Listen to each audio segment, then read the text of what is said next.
Après avoir procédé dans les leçons précédentes à la présentation du sanctuaire, concentrons-nous maintenant sur comment se déroulaient les cérémonies du culte dans l'Ancienne Alliance.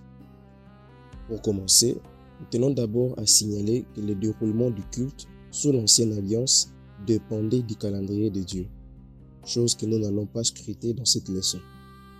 Cependant, j'ai quand même bien voulu l'épingler.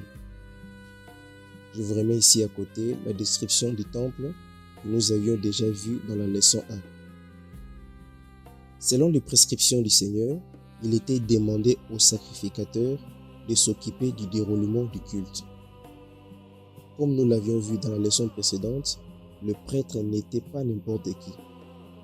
Ils étaient bien consacrés à Dieu, c'est-à-dire sanctifiés pour exercer les sacerdoces devant Dieu.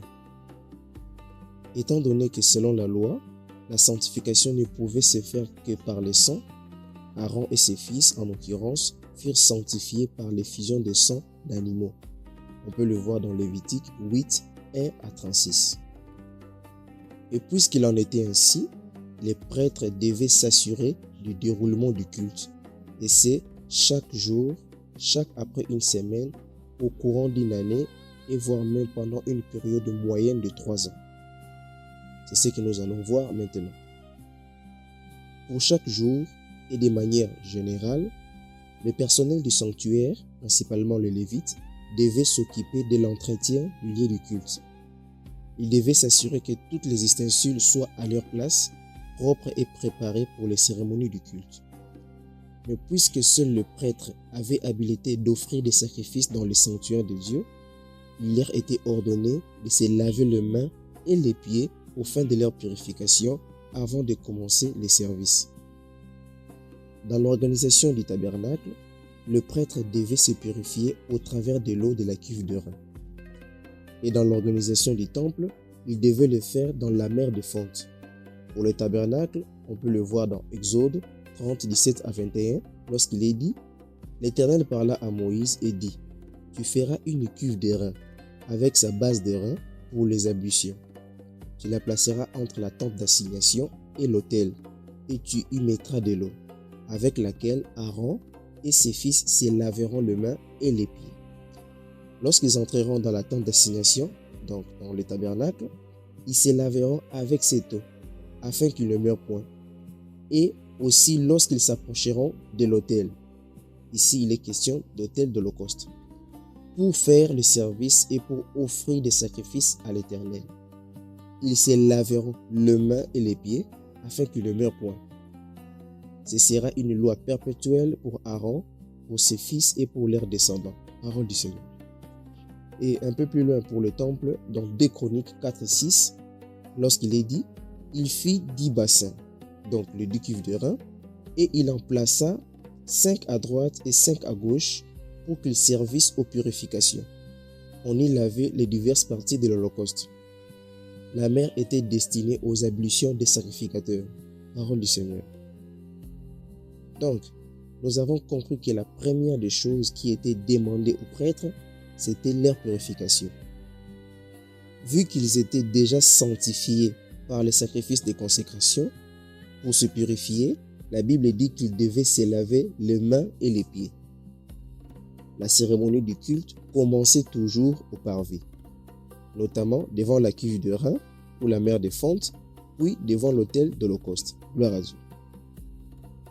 Chaque jour, il était aussi ordonné aux sacrificateurs d'offrir 2 agneaux en holocauste, un le matin et l'autre le soir. On peut le voir dans Exode 29, 38 à 43, lorsqu'il est dit « Voici ce que tu offriras sur l'autel, 2 agneaux d'1 an, chaque jour à perpétuité.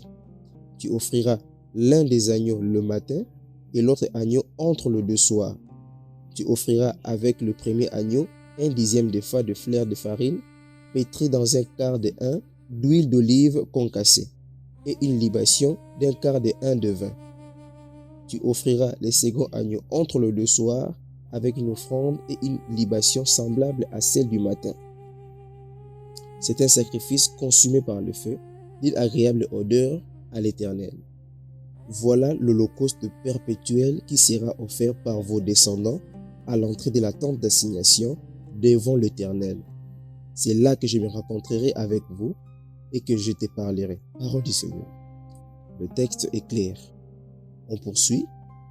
Chaque jour, les prêtres devaient aussi s'assurer que le feu qui brûle sur l'autel d'Holocauste ne s'éteigne jamais.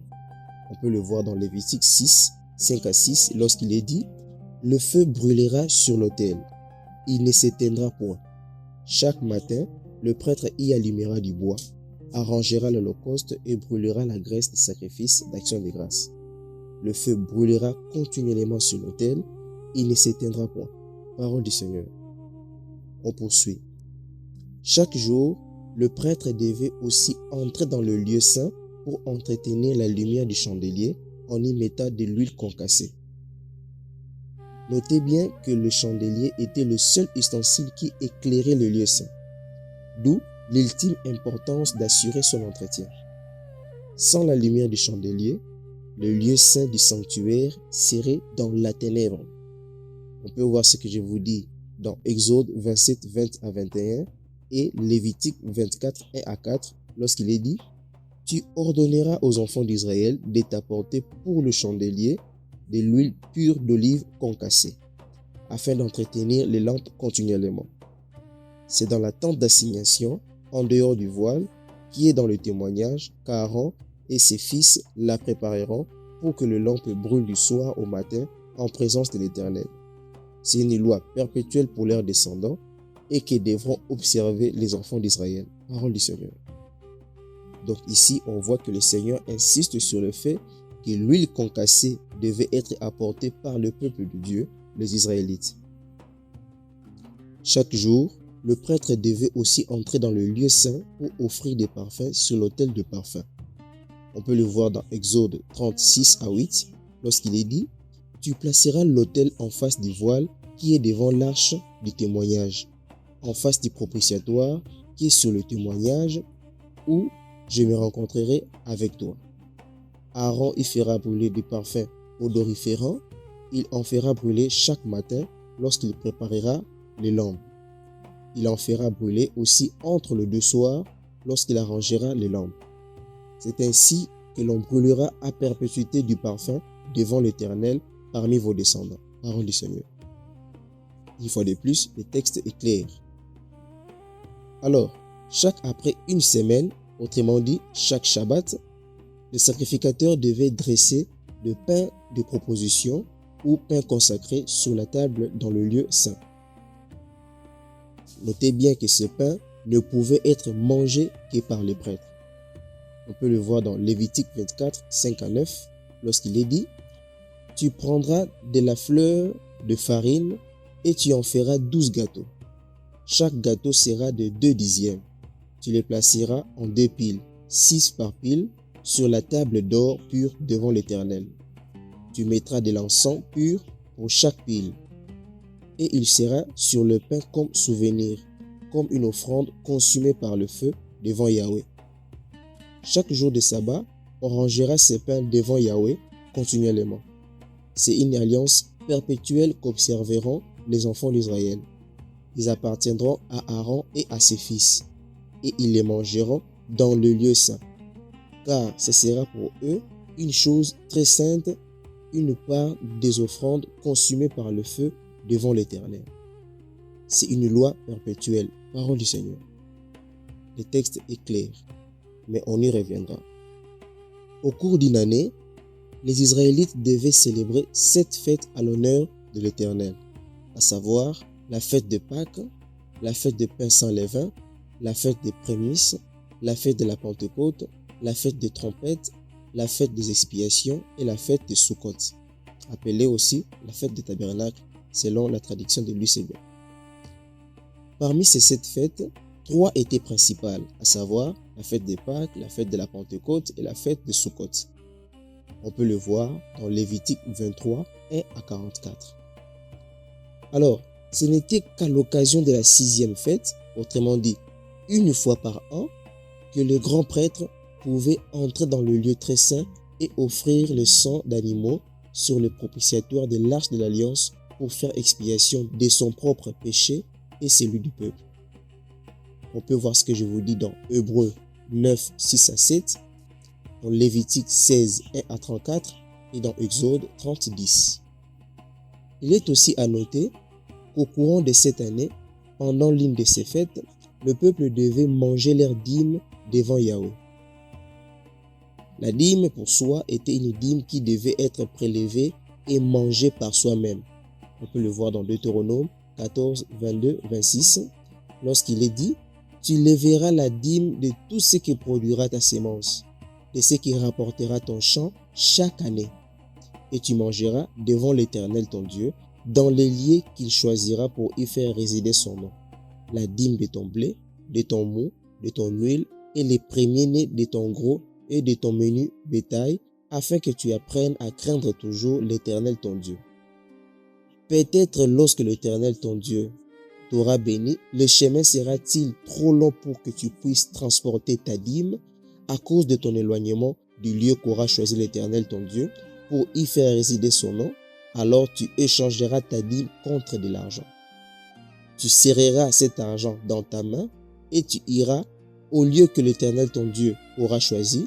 Là, tu achèteras avec l'argent tout ce que tu désireras, de bœufs, de brebis, du vin et des liqueurs fortes, tout ce qui te fera plaisir. Tu mangeras devant l'Éternel ton Dieu et tu te réjouiras, toi et ta famille. Parole du Seigneur. Et chaque 3 ans après, le peuple devait prélever la dîme pour le Lévite, pour l'étranger, pour l'orphelin et pour la veuve. Aussi, les Lévites à leur tour devaient prélever la dîme de la dîme et le remettre au souverain sacrificateur pour qu'il ne manque pas de nourriture à la maison de Dieu. On coffrait tous ces dons dans les chambres latérales dites de la maison du trésor. La maison du trésor est l'expression que vous trouverez dans la version Louis II. Notre version parle de magasin, c'est la même chose. On peut voir ce que je vous dis dans Deutéronome 14, 27 à 29, lorsqu'il est dit « Tu ne laisseras point le Lévite qui sera dans tes portes, car il n'a ni part ni héritage avec toi. Au bout de 3 ans, tu sortiras toute la dîme de tes produits pendant la 3e année et tu la déposeras dans tes portes. Alors viendront les Lévites qui n'ont ni part ni héritage avec toi, l'étranger, l'orphelin et la veuve qui seront dans tes portes, et ils mangeront et se rassasieront, afin que l'Éternel ton Dieu te bénisse dans tous les travaux que tu entreprendras de tes mains. » Parole du Seigneur. À part ce que nous venons de décrire de manière générale, il y avait aussi divers sacrifices que le peuple israélite pouvait faire à chaque fois qu'il les trouvait nécessaires. On peut le voir dans Lévitique chapitre 1er jusqu'au chapitre 7. C'est très bien réglementé là-bas.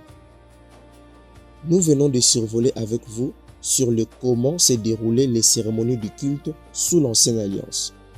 Prochainement, nous commencerons à extrapoler vers l'organisation du sanctuaire sous la grâce, c'est-à-dire dans la Nouvelle Alliance. Les choses que nous venons de voir avec vous étaient non seulement le modèle voulu par Dieu, mais aussi une préfiguration de ce qui allait être les sacerdoces dans la Nouvelle Alliance. Le sanctuaire sous l'Ancienne Alliance préfigurait le Seigneur Yeshua, tout enfant de Dieu, et le corps de Christ qui est l'Église. C'est ce que nous commencerons à voir avec vous dès les leçons suivantes.